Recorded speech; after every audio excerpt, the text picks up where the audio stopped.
for purpose of screening. So thank you very much for coming all the way. This is a very short PC. The idea is because we would like to inform the media that we have made a breakthrough with regards to our anti-corruption drive against smuggling and the breach of security at the borders. So we have stumbled upon very clear-cut evidence as to how this is being done, the breach of security due to rampant corruption. So I'm going to pass the mic to our officer, Tuan Badri, from the forensics for the purpose of showing the video and explaining to you. And then after that, we can take questions, if that's all right.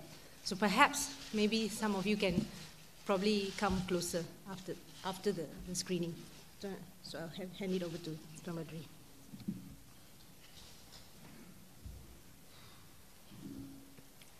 Bismillahirrahmanirrahim. Assalamualaikum warahmatullahi wabarakatuh. Saya memuasakan Badri Nazmi pada hari ini akan menayangkan beberapa klip video berkaitan kes yang telah ditangani oleh Yang Berhadi Ketua Suruhanjaya Pencegahan. Jadi secara ringkasnya, video ini diperoleh daripada hasil daripada sikat dan kejayaan menerusi penembusan ke atas sistem rakaman di sempadan utara negara. Khususnya yang akan ditayangkan pada hari ini adalah di Padang Besar Perlis. Jadi kandungan ini mengandungi rakaman aktiviti di perimeter sempadan Malaysia Thailand dan memperlihatkan aktiviti penyeludupan yang berleluasa sejak tahun 2017 sehingga terkini pada tahun 2019. Modus operandi yang diberikan cukup mudah. Berjumpa dengan anggota keselamatan yang bertugas di sepanjang sempadan dan mendapatkan kebenaran untuk memulakan aktiviti penyeludupan. Yang boleh dilihat di sini, kenderaan penyeludupan tiba dan seterusnya menghantar barangan yang diseludup melalui terus kepada sempadan. Dan aktiviti penyeludupan ini sering menggunakan waktu pertukaran shift anggota keselamatan, iaitu seawal jam 6 pagi sehingga pukul 9 pagi. Dan setiap kali aktiviti yang hendak dilakukan ini, penyeludup akan cuba menghampiri anggota keselamatan dan ada kalanya dirakam memberikan sesuatu yang disyaki wang rasuah sebagai upah kerana memberikan kebenaran. Kempen penduduk letak kemampiran dengan pos kawalan yang digunakan oleh anggota untuk melakukan pemantauan. Mereka tak takut dan tidak gentar dengan undang-undang, dengan berani melintasi laluan pemeriksaan dan menghampiri pagar sempadan sambil memikul barangan diseludup. Antara barangan yang diseludup adalah tepung, minyak masak, bawang dan barangan runcit yang harganya lebih murah di Malaysia berbanding negara jiran. Barang bersubsidi lain yang turut diseludup adalah baja, diesel dan juga petrol. Dan menerusi video ini dapat dilihat bungkusan bunyi yang kami syaki sebagai daun ketum, kerana setiap penyeludup mampu berlari dan mengangkat karung tersebut dengan mudah. Jadi harga daun ketum di negara kita untuk maklumat adalah RM18 per kilogram. Dan dibandingkan dengan harga di negara jiran, ia melonjak sehingga RM100 per kilogram. Dan oleh itu tidak mustahil daun ketum ini dia menjadi lubuk yang boleh mendatangkan keuntungan berlipat kali ganda kepada penduduk. Dan pagar sempadan mudah dibolosi dengan memotong dan merosakkan kawat duri. Kehadiran scout ataupun unit pemantau ini dalam kumpulan penduduk ini adalah untuk memantau keadaan perimeter supaya aktiviti penyeludupan yang dilakukan oleh mereka ini akan selamat tanpa diganggu oleh pihak penguatkuasa.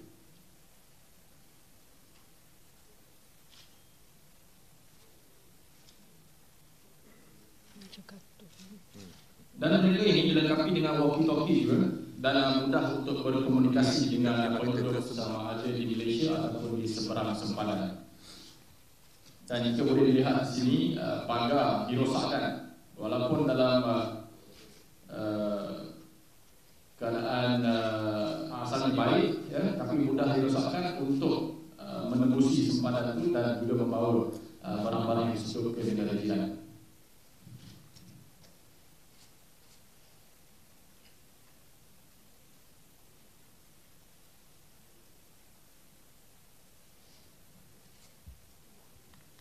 Kalau dilihat di video ini, penduduk di negara jiran telah pun bersedia di sebalik pagar dan terus menyambut kalau bunyi yang disusul ini dan seterusnya dimuatkan ke dalam kenderaan yang sedia menunggu. Dan ini adalah unit pemantau yang saya katakan tadi yang akan memberikan isyarat sekiranya pegawai ataupun anggota penguatkuasa melihat pergerakan mereka di sempadan.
Situ tempat dia dah clear lah. Yang kawat duri, yang budak, yang ring tu dah tak ada.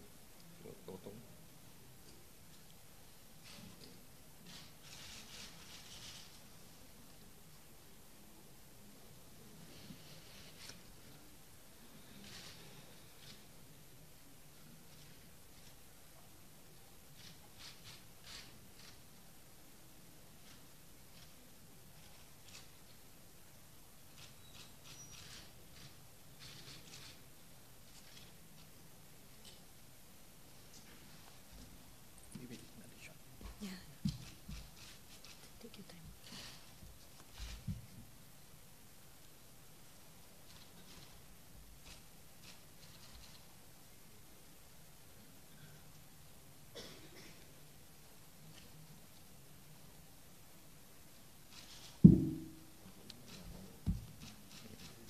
Dia berat dia ni.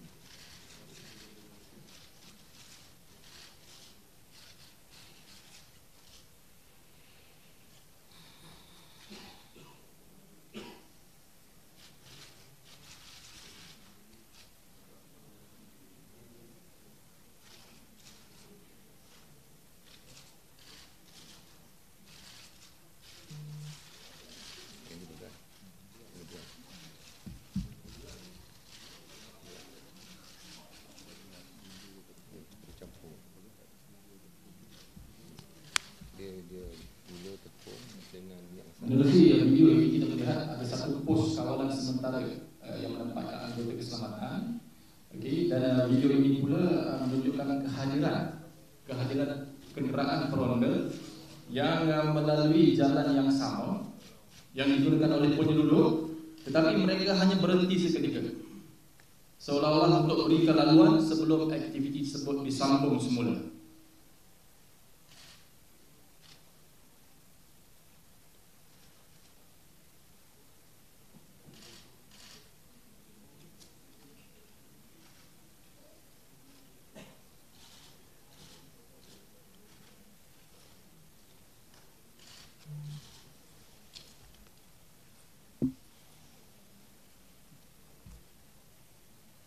Okey, di sini kita lihat ronde tadi, ya, melalui jalan tersebut dan duduk patah balik ke belakang. Okey.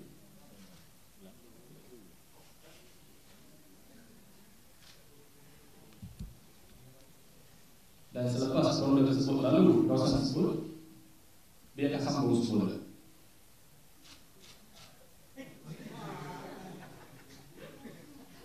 Penat dia, letih dia.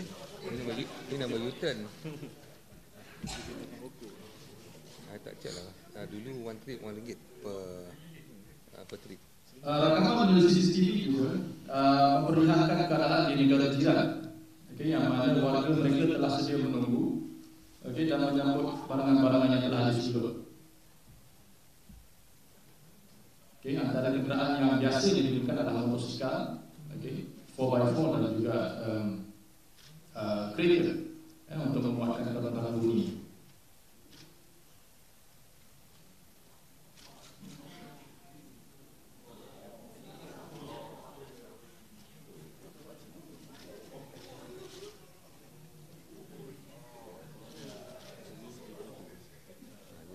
Dan lazimnya apabila selesai satu-satu trip penghantaran, kesan tapak kasut pada jalan raya akan dicuci oleh kumpulan ini supaya tidak dilihat oleh pegawai atasan penguatkuasa ketika rendahan dibuat. Ada ketikanya canvas direntang sepanjang lintasan bagi menutup tujuan tersebut.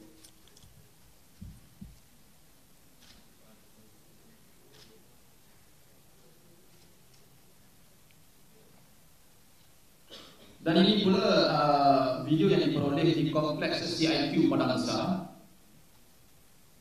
Lokasi ini adalah berhadapan dengan pos kawalan pengawal keselamatan sempadan, yang mana kenderaan dengan nombor pendaftaran asing bebas untuk meletakkan kenderaan dan memunggah barangan-barangan yang dilihat lebih kecil dan juga dipack di dalam kotak, termasuk juga dalam plastik yang kami syaki sebagai minyak masak, gula dan juga barangan bersubsidi yang lain.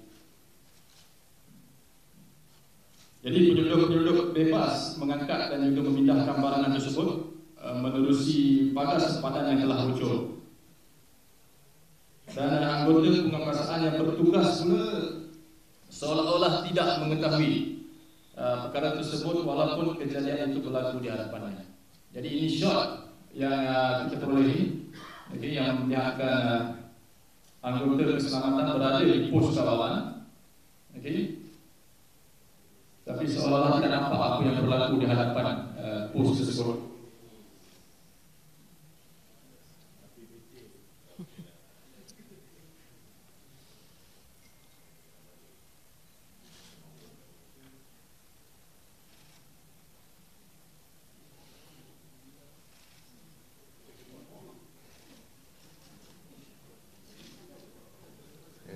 Normally business lah.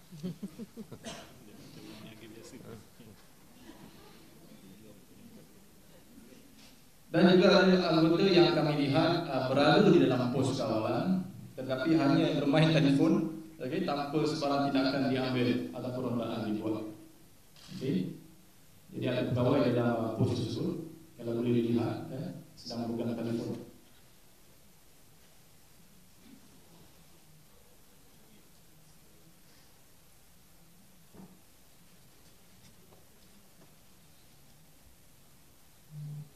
Jadi itu sahaja video yang kami peroleh dan juga kami boleh letakkan pada hari ini. Saya serahkan kembali kepada yang wakil Ketua Suruhanjaya SPRM. Terima kasih.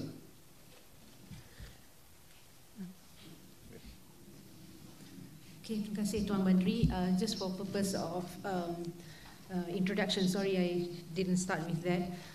Di sebelah paling kanan saya adalah Tuan Hussein, pengarah kepada Jabatan Forensik SPRM, dan of course on my right, I don't think you need much introduction, Datuk Seri Azam Baki, Deputy Chief Commissioner Bahagian Operasi SPRM, dan sebelah kiri saya Tuan Badri adalah Ketua Cawangan Forensik Audio Video di bahagian forensik.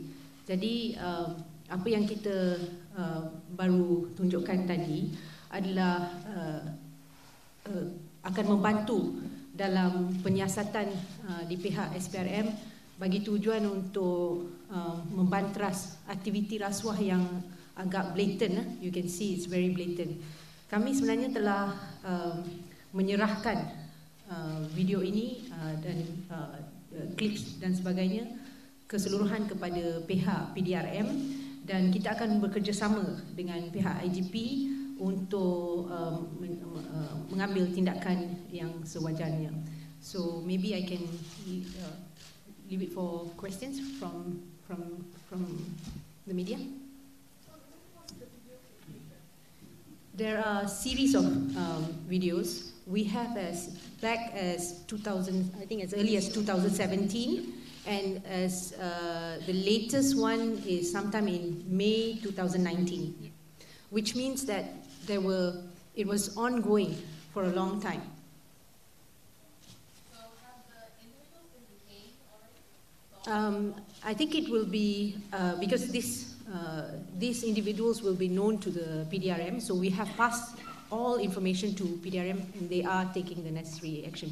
Perhaps you can pose those questions to PDRM. What's their next move? Yeah. That's very difficult to assess, but this is a classic example, a manifestation of what else could be actually, been traveling across the borders. What we saw perhaps may be seen as not as serious as the other products, for example, illegal animal products or extinct smuggling of extinct animals or drugs, or even human trafficking. That could the fact that we have a case like Wan Kelian, this is a classic example. So because of this breakthrough, we now know how simple and how easy it is to let these things happen at the borders because of corruption. So as far as SPRM is concerned, our role is to make sure that this blatant corruption cannot repeat anymore. So the reason why we are exposing this is so that they know that they are now being watched, and we already know. I think that the manner in which you can see they were transporting, they're quite oblivious that they are being monitored. And they probably have been quite comfortable for some time. But we're not going to allow this to happen. And we are working together with PDRM on this.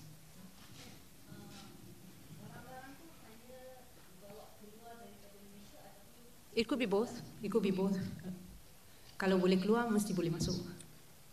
Kita dah proven dalam a few cases.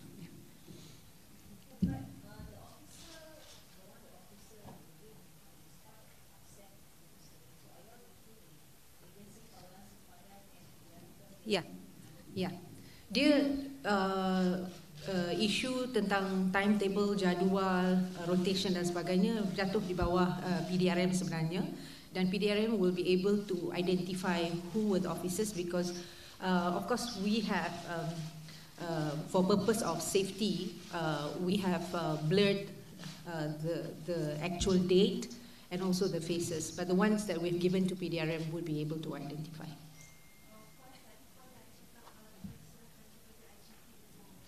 Ya, baru saja.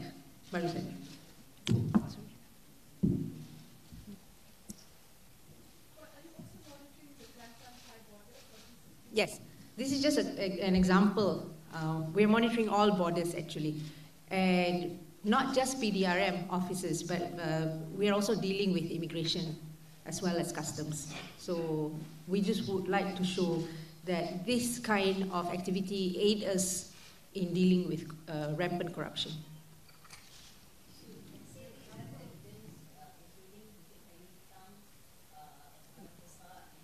Yes. This is a very dangerous area for any officers because, as you know, the case of Wan Kelian, you can see we're talking about murder and killings. So we have to be very careful how we thread this investigation.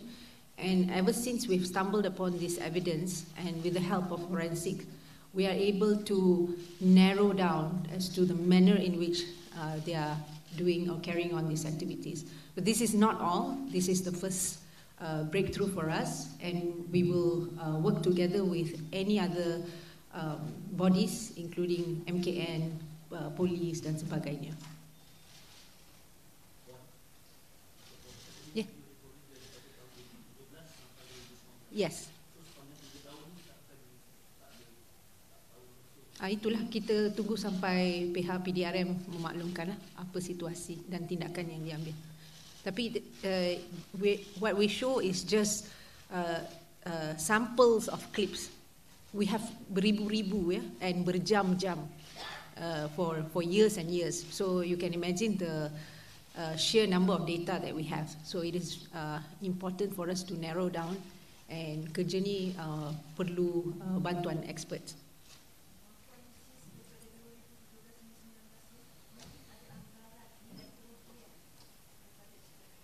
Susah nak bagi tahu di peringkat SPRM sebab kami pun baru memperolehi video tersebut, dan kami ingin dapat tahu setelah kita dapat investigation baru kita tahu apa jenis barang yang telah dibawa masuk dan keluar. Sebab we just see bags, almost looks like a movie, comical cara dibawa, is quite conventional style. Tapi kita tak tahu apa lagi yang mungkin berlaku. Yes. We have evidence, but so far we haven't got a clear video recording like this. Perhaps there are, which we will now follow through, because what we were provided, but for safety purpose I shall not tell how, it actually opened our eyes that to the extent in which they have been doing it quite blatantly. So I think this needs more monitoring, more gadgets, more facilities, and that is why under the Jawatan Kuasa Memerangi Anti Rasuah, some basic requests have been made for various enforcement divisions, for example, for customs, immigration, and police, to be able to be provided with facilities, basic facilities like CCTVs, cameras, and things like that, so that they are able to capture what is happening. So these are things which we can do. It is all about intelligence gathering. So are you leaving engagement of the prime ministry up to the government? Let us start with our own enforcement agencies first, but if it needs be, definitely. Yes. You say that you have a lot of data about things like this. Yeah. Just need data. What do you do? Because of the years, yes. And what have you come up today to reveal this to us? Yes. Because I think there's ongoing information sharing with the police, and we have not done anything on what they do this, or we just want to understand, is this one very specific now, or at what point are you? Yeah, thank you. The data came as a whole to us. It's not like years and years we've been collecting and passing to them. So the data came as a whole to us, and we had to take time to monitor and do the forensics on it to make sure that these are for real. And the reason why we came today is to show that the manner in which rampant corruption, can actually affect the country's securities and also economy. So this is a sample that we would like to present, and we want to work together with PDRM. We have, upon receiving and upon